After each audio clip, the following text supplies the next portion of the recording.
All right, just finishing up the recovery. I'm about to add the dry nitrogen into the system. Remember, this is high voltage dielectric oil. It's ester oil, so do not expose it to the atmosphere. So I'm going to transfer this one over, get the liquid into the recovery unit. And as you can see, I'm recovered down to almost 1,000 microns there.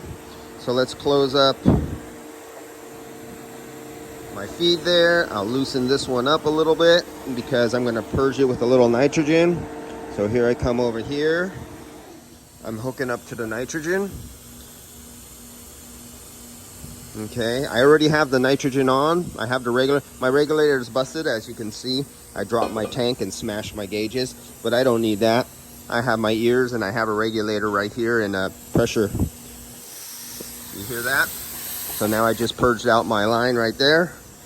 So now I'm going to feed in the dry nitrogen into the electric compressor system. So open it up. There we go.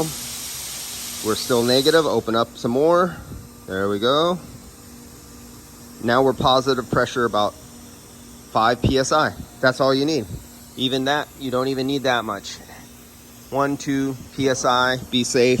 Don't squirt oil into the technician's eyes when he pops this out. So you take off your, here, I take off the high side. Let me bleed a psi or 2 out of this system.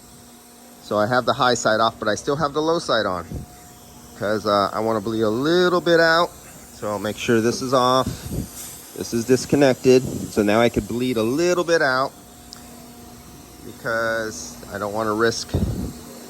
There we go, a little bit more. Remember, this is nitrogen. There you go.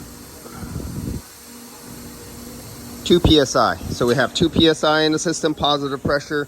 When the technician takes off the screw, it will not suck in the moist air and contaminate the ester oil with moisture from the atmosphere. And now the technician can take over from here. He can take this system apart and he'll be putting on a brand new OEM system, seal it right back up with new O-rings. And why does he have new O-rings? He has new factory O-rings because they bought a factory OEM condenser and not an aftermarket condenser that doesn't give you O-rings, doesn't give you the new Toyota plastic clip that you have to break off every time.